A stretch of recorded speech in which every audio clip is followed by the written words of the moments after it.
Whoa, I'm still wearing the same shirt from before. Guys, so this is crazy. I've been studying like the Russian Constitution a little bit. I was explaining, it's funny. I was talking to this guy, and um, I get so basically I get into situations now where I have to talk a little bit more and explain things to people a little bit more. Just because I'm kind of doing things a little differently in my life. I don't want to get into this like specific details, but I'm starting to basically pay more attention to um, so like when it comes to like getting into agreements with people or getting into contracts with people, I'm moving a little bit differently and I'm communicating a little bit differently. So when I talk to people, I wind up having to explain myself because sometimes people don't necessarily understand what's happening. So I explain things a little differently. So for example, I'm at a hotel, right? And I've learned some things about my signature, okay? Your signature, do you know the word autograph, right? Or your endorsement. You endorse things, you sign them. So I've been like signing things a little bit differently. So at this hotel, I signed my name a certain way and I basically added restrictions to my signature, okay?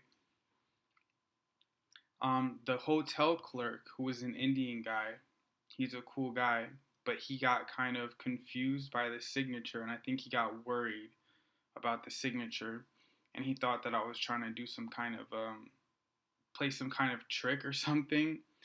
So I wound up getting into a conversation with him about um, what my signature meant and why I was adding things to it. And I said that basically, like, he should just process it as it. Well, I explained it to him and then I said, yeah, just it's fine.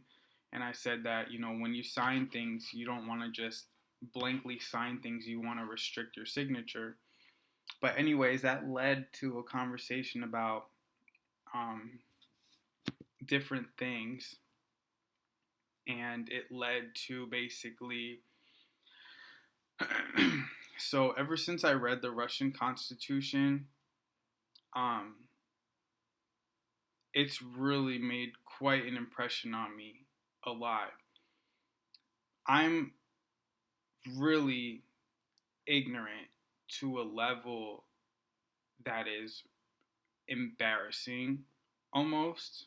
A lot of Americans are really miseducated and they are they lack education in a lot of things and that includes myself, right?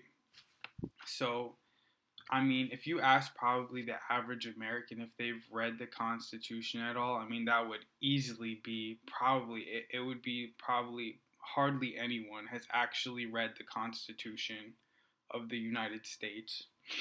There's some weird history about the Constitution, but when I read the Russian Constitution, I was like, whoa, this is crazy. And then now I'm reading the US Constitution and it's so different.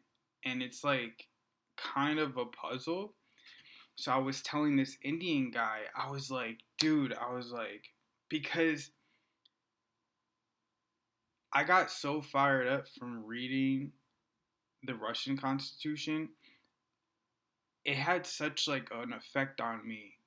Um, there's like a power in the words they convey. It's like, and I notice as I'm learning things and I explain them to people, I notice that my words also have power too. The words that you use when you have an understanding and you explain, it could change reality almost. It completely changes the way something can go, whether you use certain words or different words, and of course the intention behind it, right? So I was telling the Russian guy, I was like, dude, you know, I love Russia, and I just got back from Russia, and I get a hard time at the border, and I've been stopped by the police a bunch of times. I think that I may be under some kind of special classification, not because I'm special, but just because my documents may be flagged or something like that. So there might be a different attention on me at certain times. So that led me to do research to try to protect myself, because when you're in these situations, you don't know. I don't know exactly what situation I'm in. So I'm trying to figure out, okay, where exactly do I stand here? And part of that was reading documents and understanding, um, essentially, understanding law, basically, understanding law and understanding where I stand in the law, okay? And part of understanding the law is knowing how to communicate with people. That's a big part of it. So I was telling him about the Russian Constitution, and I said, hey, do you know what the Russian Constitution says? It says literally in the first lines, and I can read it right here because I have it right here. This is so beautiful. So the Russian Constitution, it's like, look how it's organized. Hold on. Let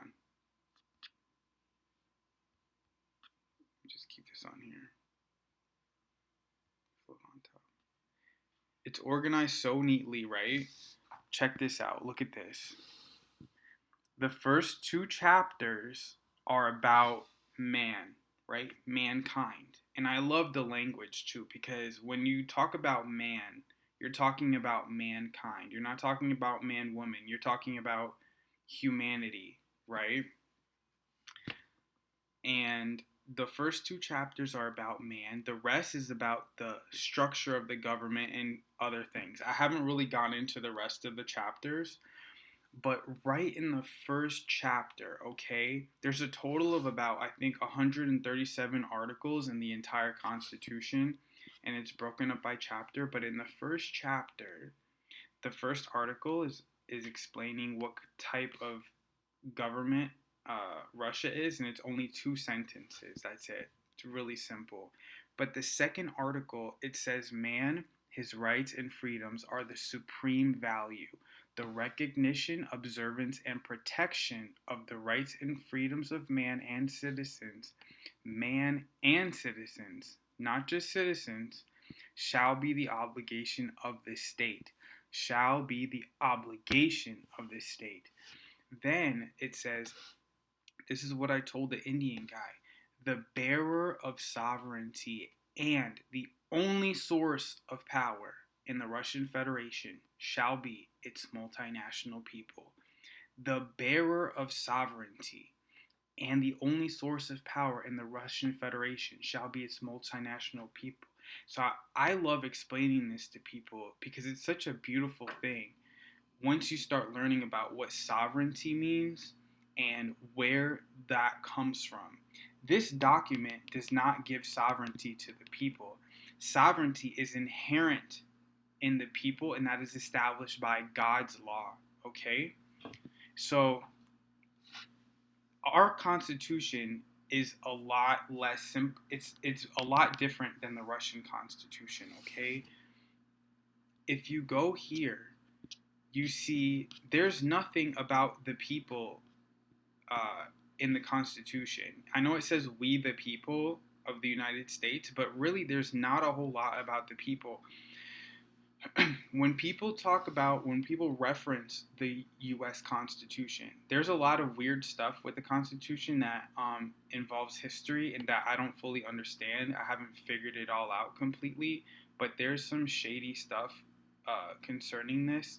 Um, but there's not a whole lot about the people. This is basically about the structure of the government. To get to the important part about the people, right? Well, and also, when people refer to the US Constitution, they generally talk about the amendments, okay? They talk about the amendments. So the amendments are basically added on after. Russia only has like maybe four little amendments. They're not even important. But in in ours, the amendments are basically the most important part of the Constitution. The first 10 amendments are called the Bill of Rights. Um, so the structure of it is different, okay, than the Russian Constitution. In my opinion, the Russian Constitution is much, much better. At least as far as I understand it right now, it's much more simpler. It gets right to the point. It's structured very simply and easy to understand.